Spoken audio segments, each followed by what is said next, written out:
All right, everyone. It is 2 o'clock. I see a few people are still joining. So thank you, everyone who's joined so far, for attending class 2 of how to become a peer-to-peer fundraising expert. We are so excited to have Kelly McLaughlin here, who is at the Greenbelt Theater and has run multiple peer-to-peer campaigns on CauseVox. So if she'll go over some of what we went over during our last class to do a quick recap, and we'll just really dive into today's discussion. So throughout our conversation today, just so you know, it is going to be interactive. So feel free, when you are given the opportunity, you can raise your hand and we will unmute you, so you have the opportunity to talk with Kelly one-on-one during today's class. So Kelly, feel free to take it away. Yeah, sure. Okay, so, oops, let's see, I'm just gonna, do you need to say anything here, Candace, or I left this in from last time? Sure, I'll do my CauseVox spiel. So I know some of you are already CauseVox users, but for those who aren't yet, CauseVox is a digital fundraising platform that helps you raise more with less effort. So while typical fundraising software is clunky, complex, and contract-bound, CauseVox helps you raise more with less effort through our seamless digital fundraising platform. So you can run your donation pages, crowdfunding, and peer-to-peer fundraising, of course, in less time with less hassle. So if you're interested in learning more about how to run your peer-to-peer fundraising campaign on CauseVox, feel free to reach out to us. We'd love to chat with you one-on-one and how to get that up and running.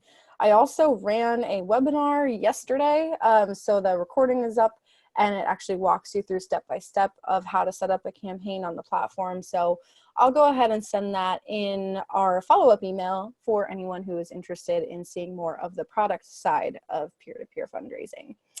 So Kelly, I'll turn it back over to you for class number 2. Great.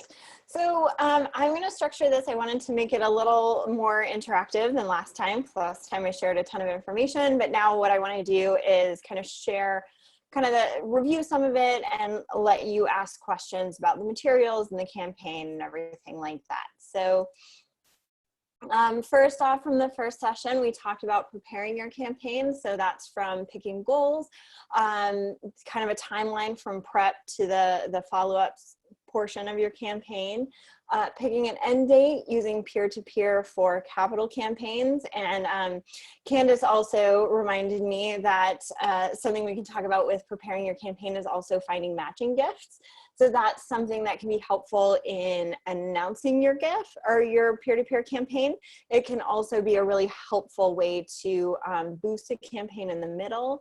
So finding a matching gift, whether that's you have your board pool donations and the board is going to match all of the donations or a certain amount of donations, or you have a certain major donor who would be willing to make a match.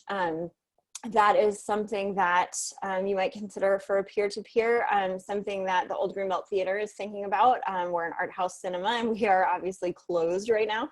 And so what we are looking at is talking to a few of our major donors about doing a matching gift peer-to-peer fundraiser when we are ready to reopen, like a week or two after we get clearance from our governor to reopen, just to get some cash in hand to start, getting our operations back up and running. So that's something, matching gift can be helpful both for your peer-to-peer, for general campaigns, and matching gifts are really, you work with your board, some individual donors to recruit those matching gifts. And it's really a conversation. It's part of how you would go about soliciting any major gift. And then you just ask on top of it, can we have this money? Also, can we use it in this way?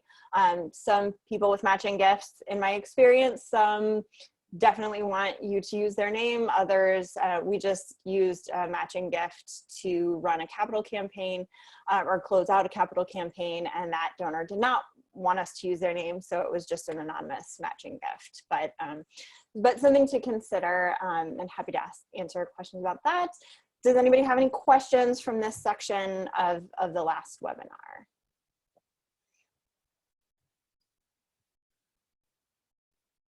And you can either chat those in or raise your hand and we'll allow you to talk so that you can chat with Kelly throughout our discussion today.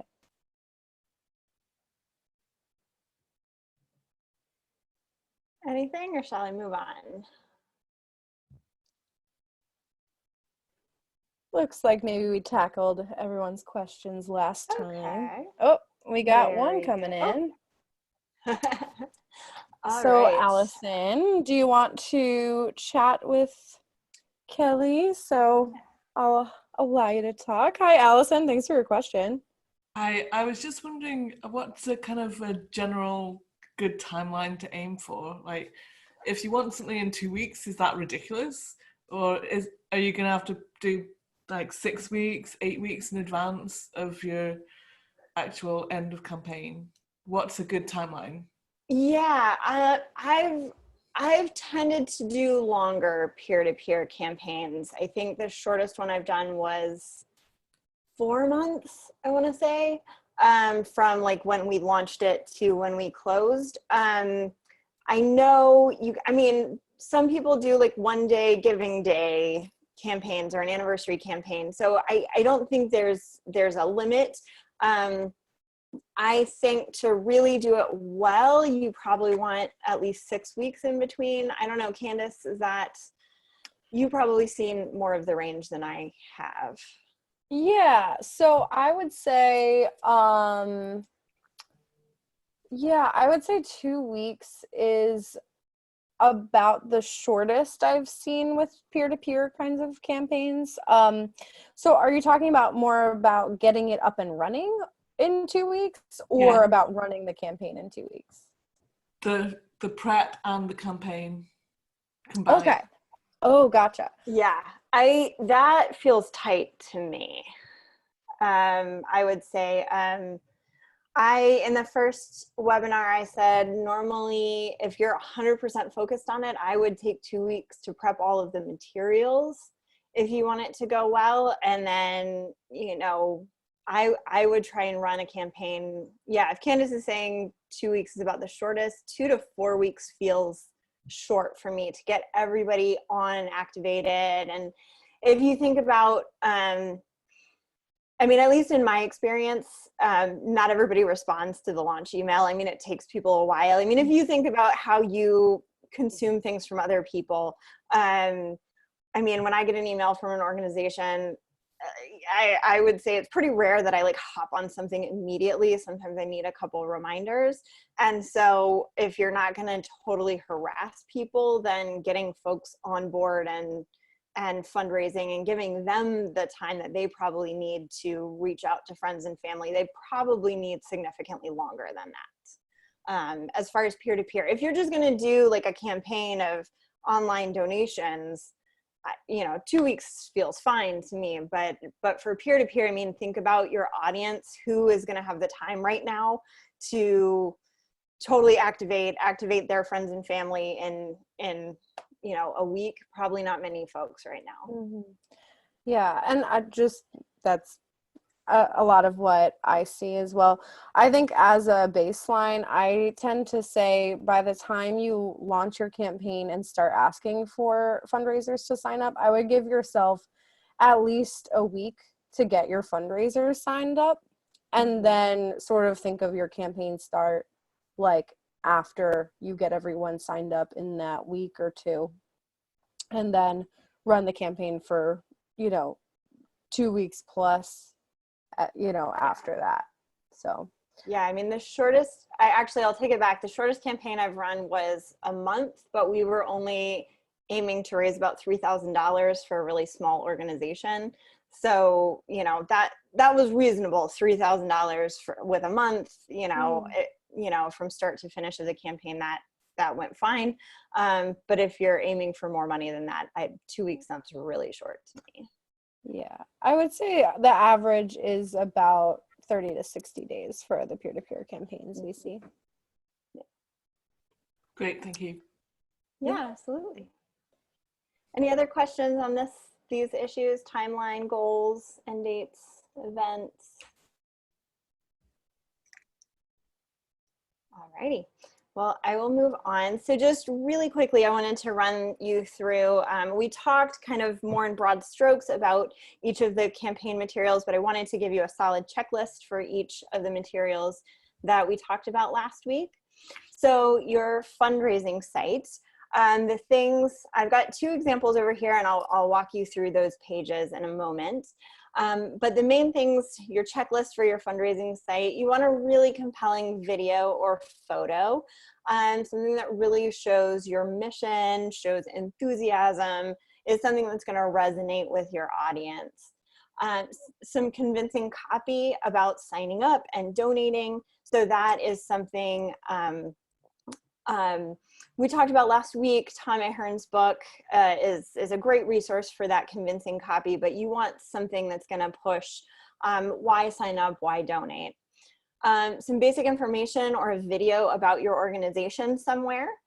Having your tools, all of the other tools that we've talked about, having those tools and fundraising information somewhere easy and obvious. So, you know, when you set up the back end and you have an autoresponder to go to your people, you want to include the tools so it's in their email inbox, but people delete things, people can't find things sometimes, so making sure that's easy to find on your fundraising site, on your homepage as well. Also very key is a obvious place to sign up, because again, as I mentioned last time, the harder it is to activate on something, the harder it is to get people to actually follow through.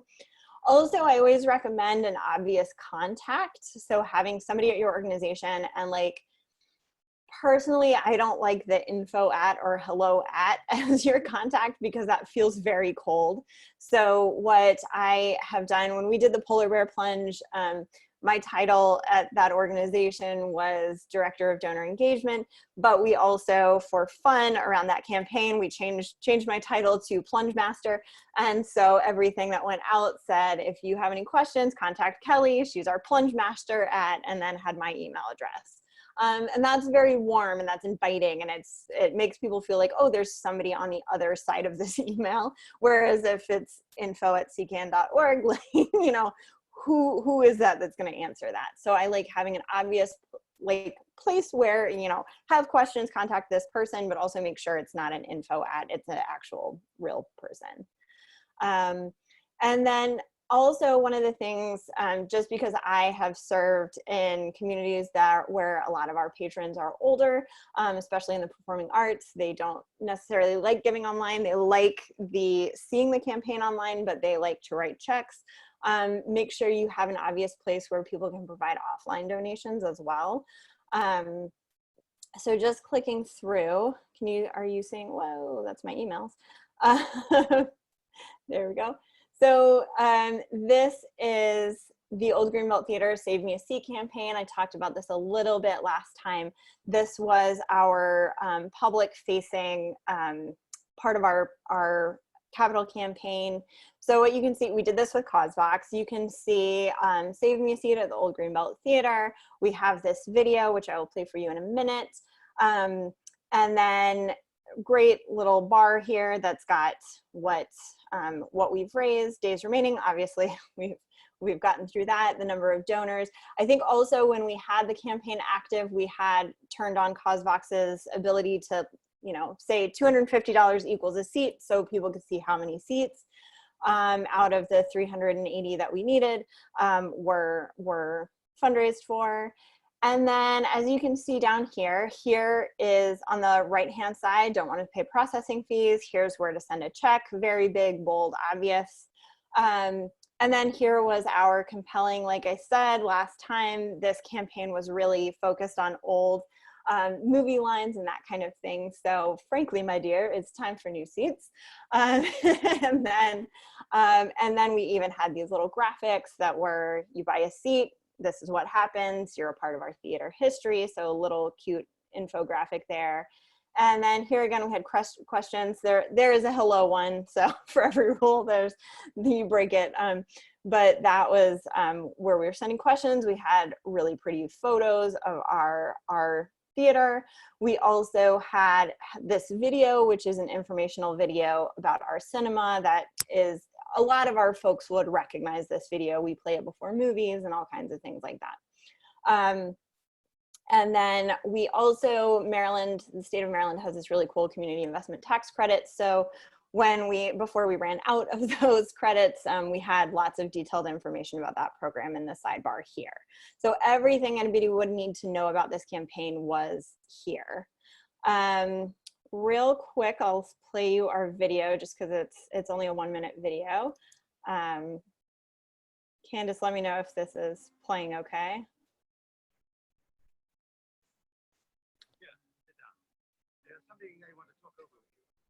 You want it a little bit louder, maybe. A little louder. Let's see how I do that. Did that help? There's no reason why Okay. you shouldn't have your nightcap, even if I am here. Think how lucky I am to have been seated here. Ladies and gentlemen, be seated. Luck had nothing to do with it. Just sit down and have a good time. Enjoy yourself. See,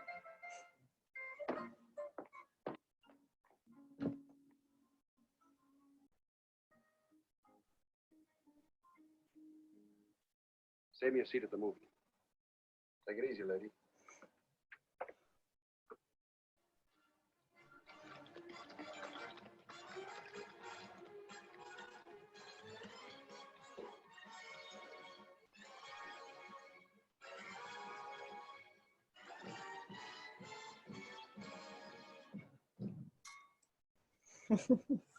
So that was the video we had.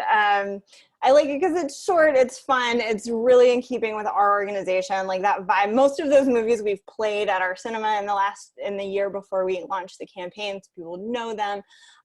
So that's one example of a video.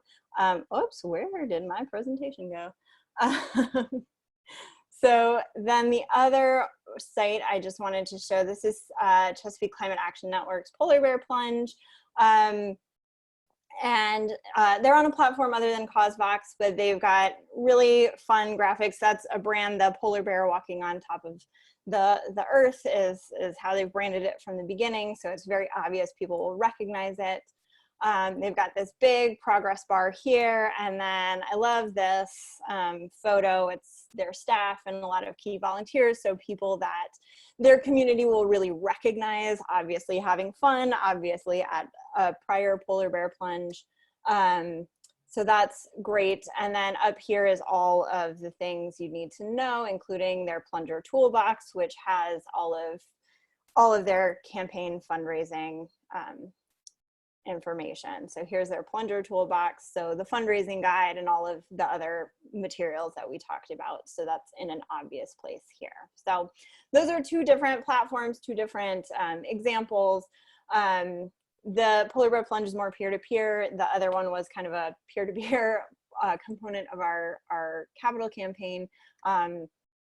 We had done videos at CCAN a few years ago. I don't know if they had the video before they put up the thank you, but just another example of what you can do. So any questions on the fundraising site right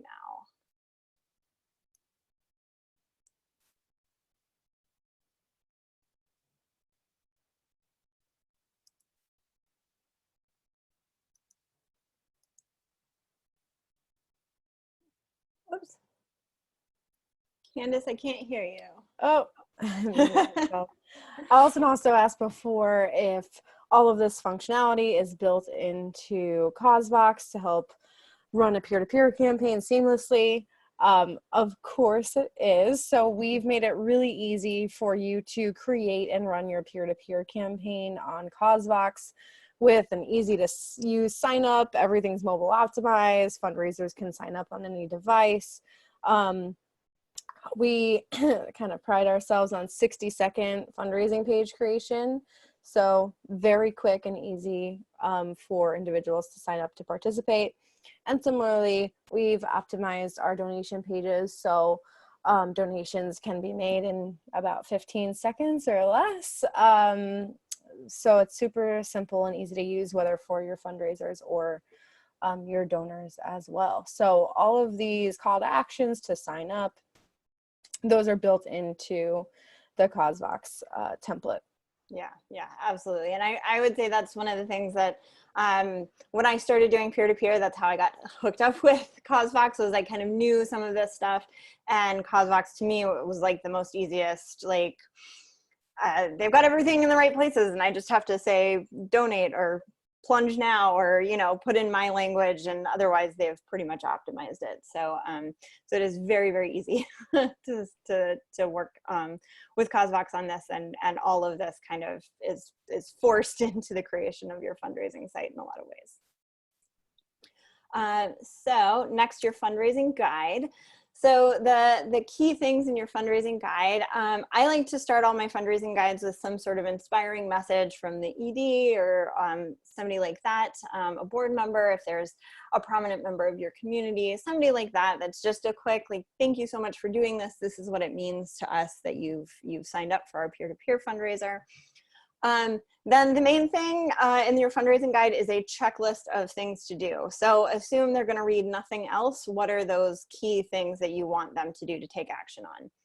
Other things I like to include any key dates during the campaign. So for example, with CCAN, they're running their campaign from November to January. So you've got Giving Tuesday and year end in those dates, and so those were really good opportunities to give them information about, hey, Giving Tuesday, this is what Giving Tuesday is about. Here's how you plug your campaign into Giving Tuesday. Or you know, December 31st is the last day people can give to get tax deductions in that year. So really hit your people hard right before that, because people are thinking about making donations.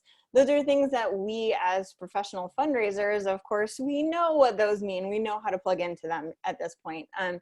But I think, you know, your lay person doesn't necessarily know what Giving Tuesday is all about or how to leverage it, or necessarily thinking about like, oh, I should ask everybody at year end, because that was something that we added when I was doing the work with the Chesapeake Climate Action Network. Was they had always really driven the deadline around the deadline energy of the January plunge. And I said, well, actually, but then you're asking people to donate and they're not going to get a tax deduction for another year and a half when they submit their taxes. So let's add this other rallying point of year end into the campaign. And we saw that have really good rewards for the organization. Key tips and tricks. This is, again, make sure it's quick and actionable and easy to do. So how to make a video and post a video to Facebook, things like that, that might be relevant to your campaign, that might be relevant to your audience.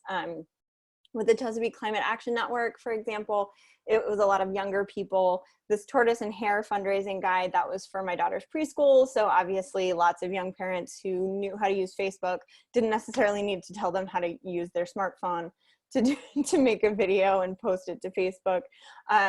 Whereas with the Chesapeake Climate Action Network, we had a lot of folks who were maybe older, who were on Facebook, but didn't necessarily know how to take a video and post it. So in CCAN's guide, we definitely included that information. In Tortoise and Hare, I felt like we didn't really need to do that. So any key tips and tricks or things you want people to use, any relevant hashtags that you're using with your campaign, anything like that you want to include. Always include some information about your organization, things that are really copy pastable. An FAQ can be helpful, either about the fundraising site, or I will say with CauseVox, what I've always done running campaigns on CauseVox is link to their help support, their tech support stuff for our participants, because I don't feel like I need to recreate that.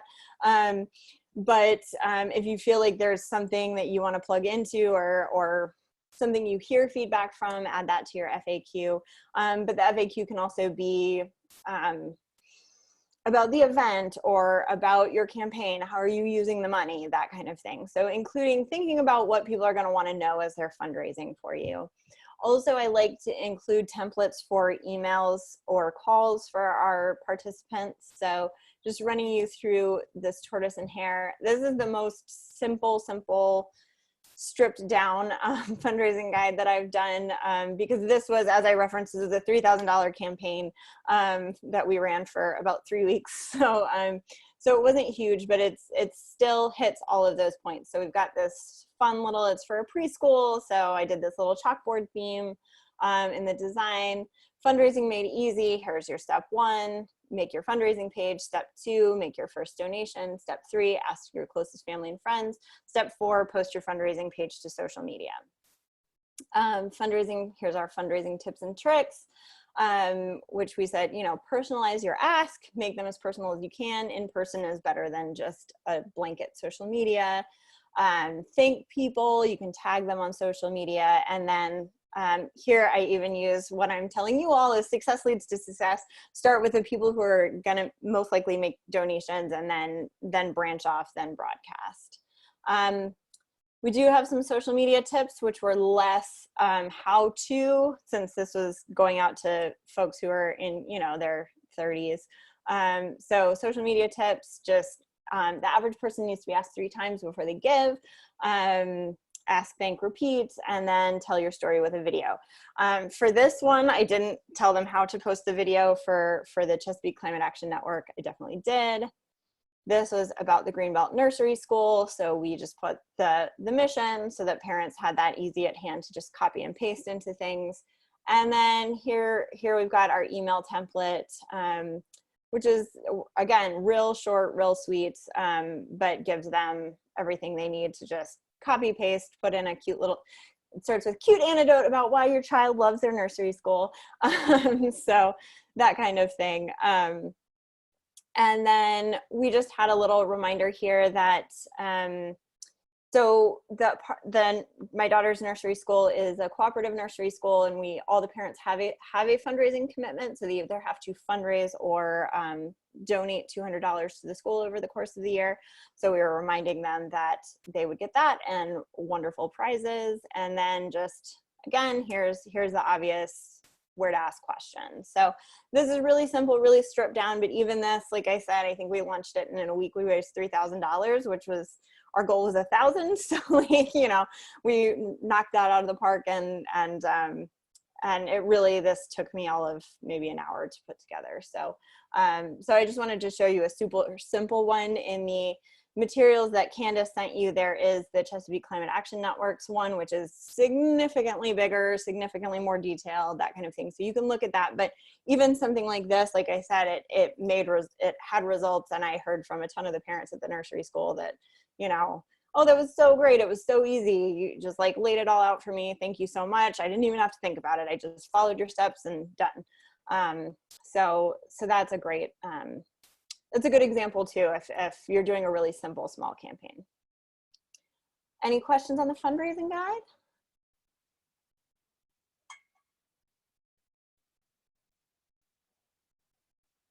All right.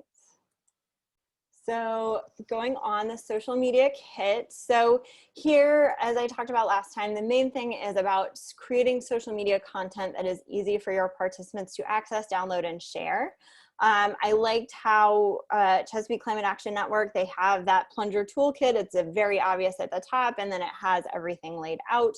They also have something that they mail out, which is even more social media stuff. So actual posts with the hashtags that we wanted them to use. We had all kinds of gifts. I showed you all of this last week. Information about the organization and the organization's impact with optimized images for those kinds of things. And then climate facts, so information people could share about climate change to kind of make the point about why our organization was important to support. So, and as I said last week, types of content you want it mission driven, you want to talk about your organizational impact, issue-based information, and then if it's in keeping with the vibe of your organization, you can do some funny stuff too. So those are your kind of options there. Any questions on the social media kits? Cool, we will keep going. So coaching emails, I talked about this last week. We always kind of start it with some sort of rah-rah. Thanks for signing up. Here's a landmark we just hit. Here's something awesome our organization just achieved. Something like that every week. A plunge tip of the week. So one thing we're asking them to do. If you would like, we had this extra challenge. Mostly that was because we did have people who wanted more things to do, but if you're running a shorter campaign, you probably don't necessarily need to do that. And then we just had fun graphics every single week. So again, here's another one. Here's the rah-rah cheerleading. Here's the plunge tip of the week. So one thing, and we divided it off in, if you did Giving Tuesday, do this. If you didn't do Giving Tuesday, if you just signed up, do this instead. I talked a little bit about this, but check in with your top performers and then share what's working for them with your other folks. And also those people are gonna love seeing the tips they gave you in those emails. It's gonna make them feel valued. So this is a great thing to include if you've done the campaign before, or just check in with people as you're doing the campaign and see what they have as feedback. Here's our extra challenge. And then this reminder was not super relevant, but then you've also got, as I talked about last week, we made this a place where sponsors could offer things to our plungers, which was something that we enjoyed doing as well. Any questions on the coaching emails? I talked a lot about those last week. So.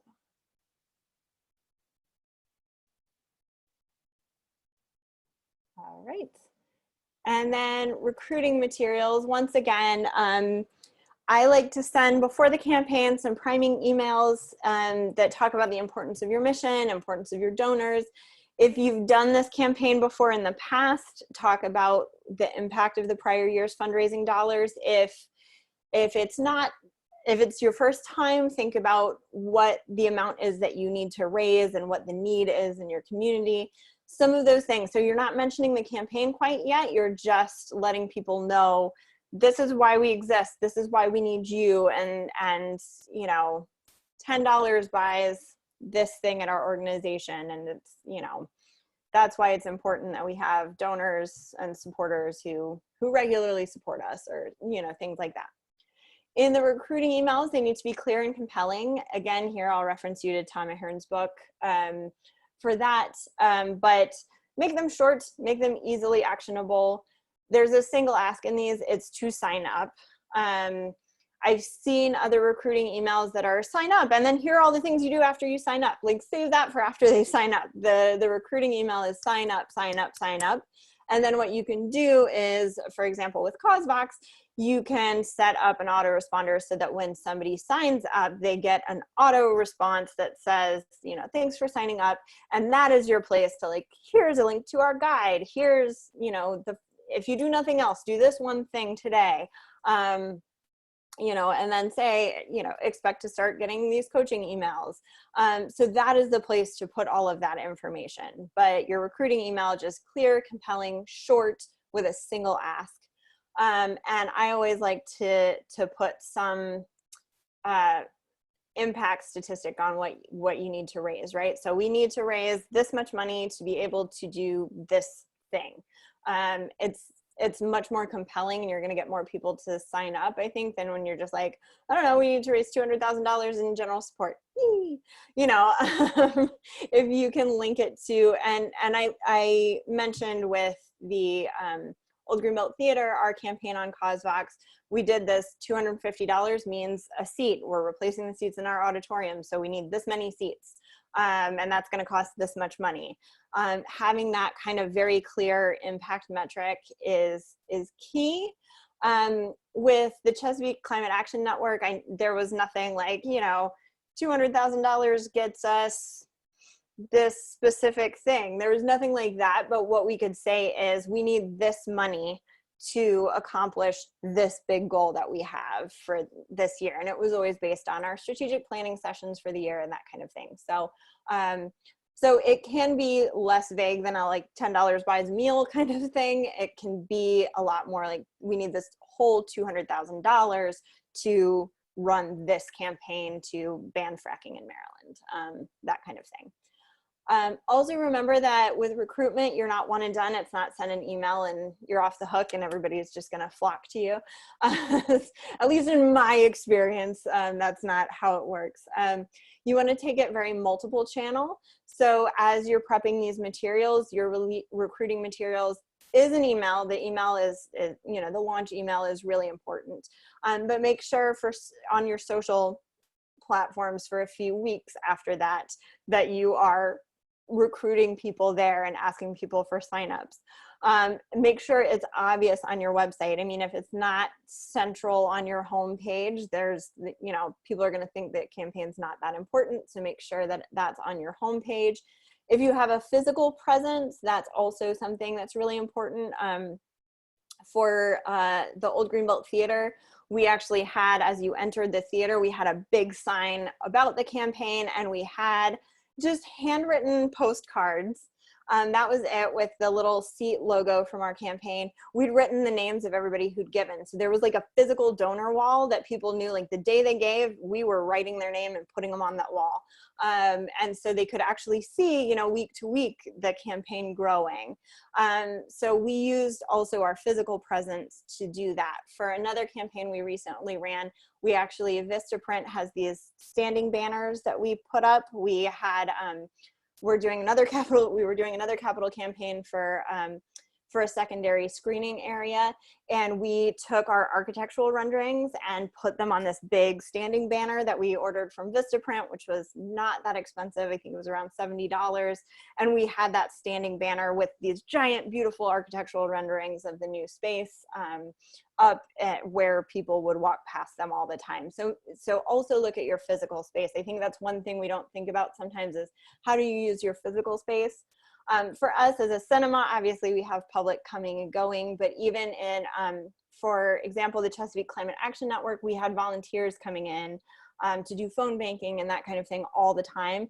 And so we just had a little, I mean, it was like a little poster we had printed up that was like, have you signed up to Plunge yet? So that people visiting our office would also just see it.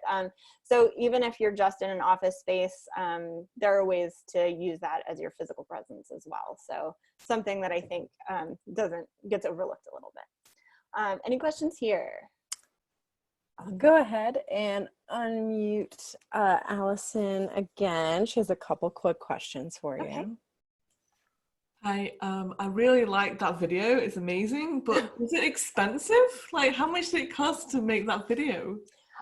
We stayed under copyright protections. So I think if you use under a certain number of seconds, I can't remember. We had an intern put it together. So she did the research, she found the copyright information.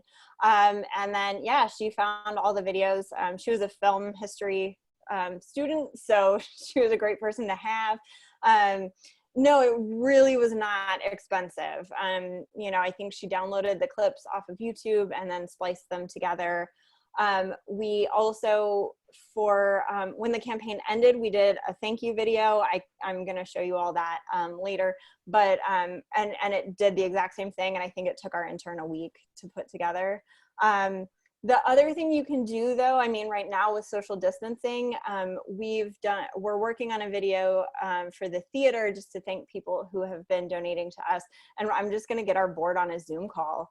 And I've given them all a script, and we're gonna just do a recorded Zoom call with, you know, the video, you know, all of our videos side by side to say like a scripted message. I'm just gonna record it, and that's gonna be a little thank you video that we're gonna send out. So it does not have to be expensive or super polished. And I will say interns are a wonderful thing for doing videos because a lot of them know how to do it just naturally.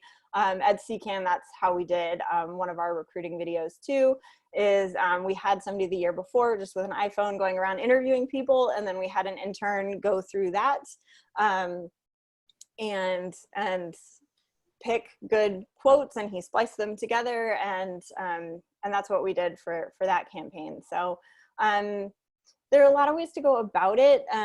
Young people are great to recruit for doing something like that. But even if you're doing it yourself, I mean, just a quick, we also did a video with the theater recently when we were closing that was just a 2-minute video of our executive director saying, you know, we're going to have to close and this is what it means to us and this is what we're going to have to do and this is, you know, our general expenses, and so we need donations to help make sure we're open on the other side of this. And so, and that was, she just recorded it on her computer, and it's, you know, it's not huge high quality, but I mean, it's the human element. Introducing the human element is really what I find more key than making sure it's smooth and beautiful and, you know, Hollywood quality. Does that make sense? Yes, it does. Yeah. Did you have any other questions? Yes, I have another question. Yeah. You mentioned Tom Ahern's book a few times. So he's written a load of books and they all sound amazing. Yes. So can you recommend one? I recommended it in the last one. I can't remember the title right now. How to write fundraising materials that raise more money. Hang on, I can go into my other presentation real quick. Maybe if my drive wants to work. I will get you the title. Yeah, because I want to buy all of them. Yeah, I know. I wouldn't dissuade you from doing that. His books are great and they're really quick and easy reads. Let's see, where did How to write fundraising materials that raise more money. There you go. Okay, thank you. Yeah, all of his stuff is really, really great. I would recommend any and all of his books, but that one specifically, I think I mentioned this in the last one. I think I read it in 2 hours 10 years ago, and it's still the main source of information that I use for writing fundraising copy. That's amazing. Thank you very much. Yeah. All right. Anything else, Candace, or shall I move on? I think we're ready to move on. There was just a quick question about when the recording will be sent out, which is tomorrow. So you can look out for that follow-up email. So, all right, Kelly, thanks for going over all that. And I'll turn it over to you to continue. Yeah, so post-event materials, I talked about this a little bit. I've got a checklist here. So when Candace sends out presentation stuff, you'll see the checklist. But thank yous, I like to do kind of a series the day after, a week after, and a month after. And each of those you kind of build on each other. Thanks. And at least for the campaigns I've run, we've said you can still donate if you want to. And then a week after we say thanks, here's how much we raised in the end. And the month after we said thanks, here's what we raised. So now we can do X. So always linking it back to that impact. And then I like to do report backs between campaigns. So one per quarter between campaigns, or if it's a one-off campaign like our capital campaign, we try to make sure we sent a couple emails following up in the 6 months that followed. Emails, I do that for both participants and donors. Obviously the copy is a little bit different, but I do that same thing for both. Emails to donors, I always make sure they reference the participant that they gave to. And then photos, especially if there's an event tied to your peer-to-peer. Photos are really fun. And then I was just gonna quickly show everybody the theater. The thank you video that we sent out.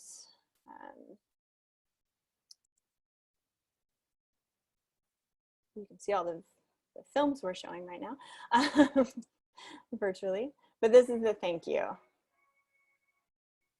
When something like this happens to you and you try to tell how you feel about it, you find that out of all the words in the world, there are only 2 that really mean anything.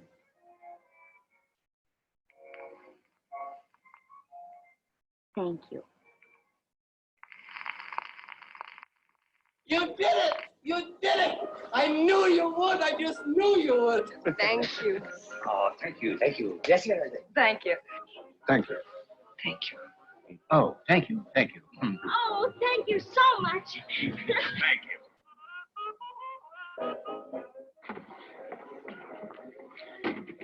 Move over. I think this is the beginning of a beautiful friendship.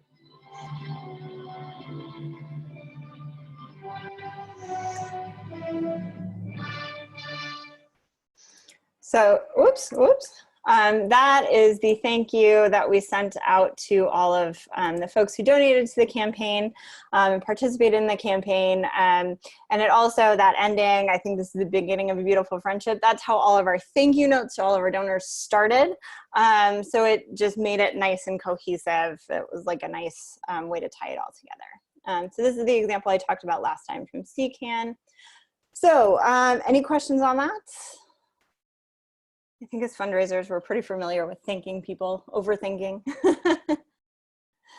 So moving on to the launch, we talked about this a little bit, but I wanted to give everybody a chance to ask questions about your own campaigns. So when you're ready to launch, I like to do the pre-launch. So that's your quiet phase. Again, just think about peer-to-peer kind of like you would a capital campaign.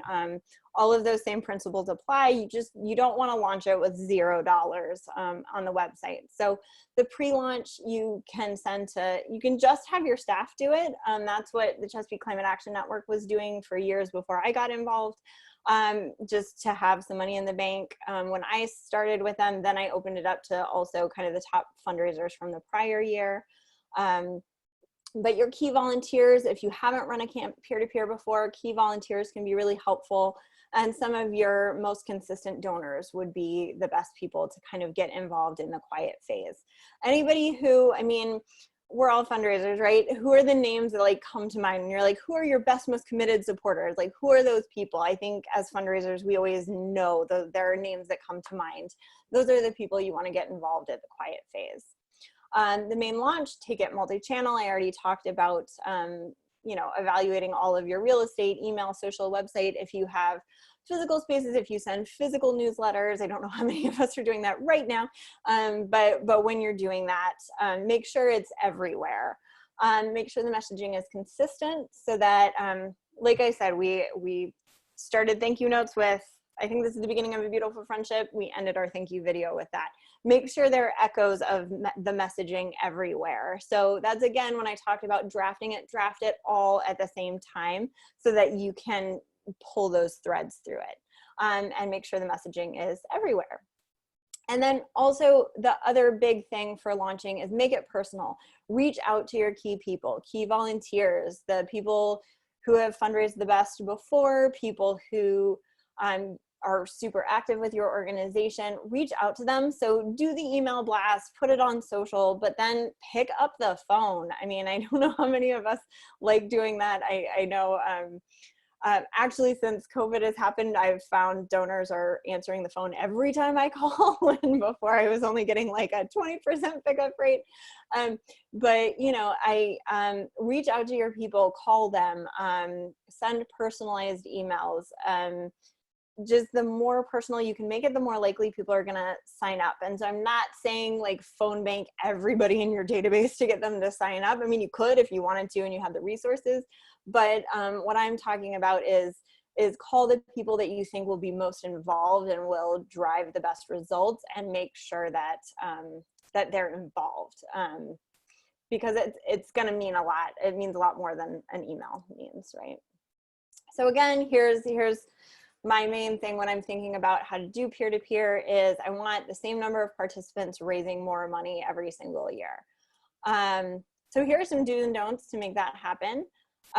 So during the campaign, you're running your campaign, you sent the launch email, you're just waiting for the money to roll in, right? So some do's and don'ts, do focus on your top performers. So the people who are really raising the money. So again, CauseVox makes this really easy. They have a little leaderboard. And so I love that feature because I just go down there and I click through it and I email those folks and I thank them. So that's another thing to do that you can, you know, once you've invited them in, when they hit key markers, or you notice somebody has raised a couple $100, if they hit $500, whatever makes sense for you in your campaign, just check in with those people, tell them what it means to you, and make these personal, and ask for feedback. I said ask for feedback. And that's something that I have really enjoyed doing. One of the best tips I got from somebody was I was like, wow, you raised $1,000. Like, how did you do that? You basically did that overnight. And she said, well, I took a picture of myself standing, and I put like a thermometer on it, and I said, I will go under the water in the polar bear plunge if I raise $1,000. And I put that on social media with the little markers of how deep I'll go into the water. And that's how I got to $1,000 overnight, because apparently my friends hate me.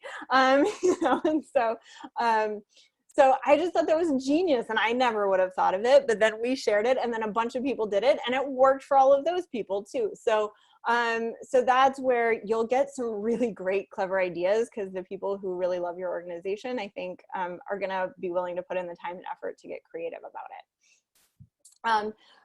By contrast, don't worry about the people who aren't raising anything. You're gonna get people who sign up and aren't gonna raise anything. I think, Candace, I was looking at some of CauseVox's materials last night, and I think you said like 80% of your money comes from 20% of your participants. That's 100% true. I have always seen that in campaigns. So really, like, seriously, don't worry about the people who aren't raising zero. I've seen fundraisers that's like, oh, I'm gonna direct all my time and attention to those people and get them to raise something. But no, just focus on your top performers. What I do is I do a lot more personal touches to my top performers, and then every once in a while I will send things to the people who have raised $0 and say, hey, you haven't raised anything. Are you going to raise anything? You know, much nicer than that, but just saying, you know, hey, we've got 2 more weeks in this campaign. I see you set a goal of $500. You haven't raised anything. I'm here to help. What do you need? What do you need to be successful? Like, reach out to me. I'm here. So I do that, but those are way more like mass emails. I'm not doing personal touches to those people. Other do's and don'ts. Keep things predictable. What you say in the email that they get when they sign up, keep it that way. If you say you're going to get coaching emails every week, keep coaching emails coming every week. But you can make tweaks and adjustments based on the progress and feedback that you're hearing from people, but just keep it predictable.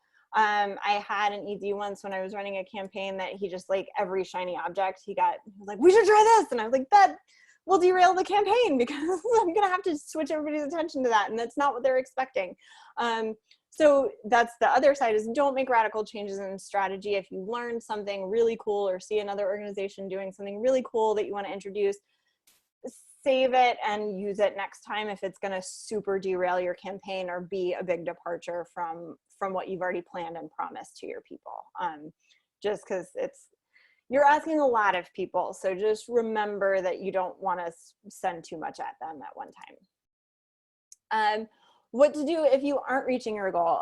My goal is, if you've done all of these materials and you've made them really great, that you're gonna do great, because you're gonna start strong, you're gonna have a plan. But if you aren't reaching your goal, first, I want to call your attention to this great chart that Candace sent me, because this totally jives with my experience. Is you do tend to see, when you launch, like, this huge, you know, uptick in donations, and then it evens out, and then as you get closer to your deadline, you're going to see things hit again. So if you're in that middle spot and things have slowed down, it's not necessarily reason to panic. It's a good chance to evaluate and that kind of thing, but don't panic. But things to do throughout that middle phase, you can create and promote new content. So this is something we did at CCAN, was throughout the campaign, we would send in the coaching emails like, hey, we added new funny GIFs that you can put on social, like, try those. Or at one point we had some major victory during the middle of the campaign. It was great. We made some graphics and we sent that out and said, like, hey, we just had this major victory. Like, here are some graphics, here's some copy that you can share on social media, like, share that. And we always saw those kind of uptick because we were giving them something new and novel. The other thing you can do is blog posts about it. Right now I'm seeing video. Everybody wants to see your staff and see their faces. At least that's what we're seeing with our social media content is right now I could post 20 million posts a day and not get a lot of engagement if I post a 1-minute video of me being like, hi everybody, which just, it goes bananas in our community. So remember that like even little videos shot with your smartphone, your people like that. It feels very personal. So those are the types of content you can throw out. If you haven't launched the campaign with a match, introducing a match is a good way to start boosting donations in the middle of the campaign. Introduce a flash fundraiser, or for me, if you're running your campaign through Giving Tuesday, linking it to Giving Tuesday. We did that with the Polar Bear Plunge, and we, I think, raised $10,000 in a day for the plunge, which was like 10% of our goal. So using Giving Tuesday or another kind of special day for your organization, or just say like, hey, you guys, we're going to set a goal to raise this much today. Can you help us do that? And then, like I said, recognize your top performers, thank them personally, offering rewards kinds of things.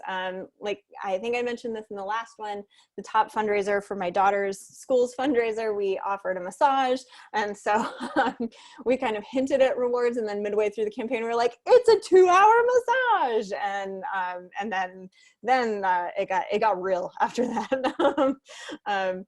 So that, and then there are times when you just need to reassess if the campaign just didn't launch well, that kind of thing. If you didn't raise what you thought you were going to raise, I like Candace's thing of like, yeah, within the first few weeks, or the first bit of your campaign, raising close to 50%, that sounds right to me.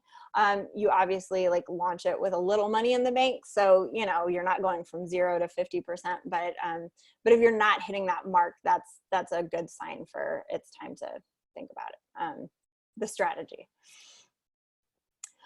Reaching your goal date, creating deadline energy, step up the emails. If you've been doing once a week, do twice a week in the couple weeks before you hit your goal date.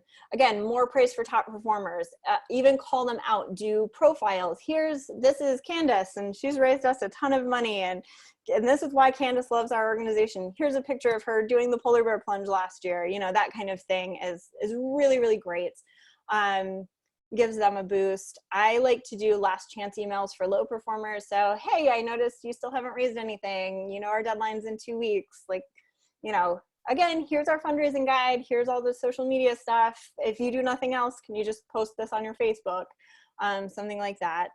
And then I actually like to release deadline packs for social media. So something that's got like 2 weeks left in the social media graphics and things like that.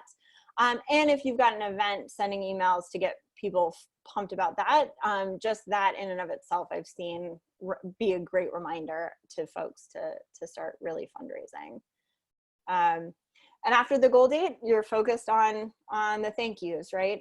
So that's, just keep that in mind. You've got to keep hustling for a couple weeks after, and we kind of went over the thank you notes then. So Candace, any questions? I want to be mindful of the time.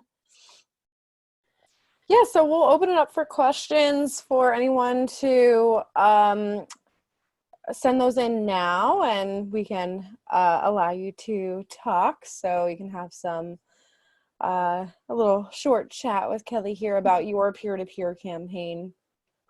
But yeah, so we'll take questions for the next few minutes. So feel free to send those in, and yeah, we're looking forward to seeing your drafts. I think, well, Kelly is really good at reviewing those more than I will. But yeah, you should send Kelly your drafts because she's an amazing resource and will really help when it comes to finding what things you can improve when it comes to your peer-to-peer campaign. So yeah, any and all questions, send them over our way.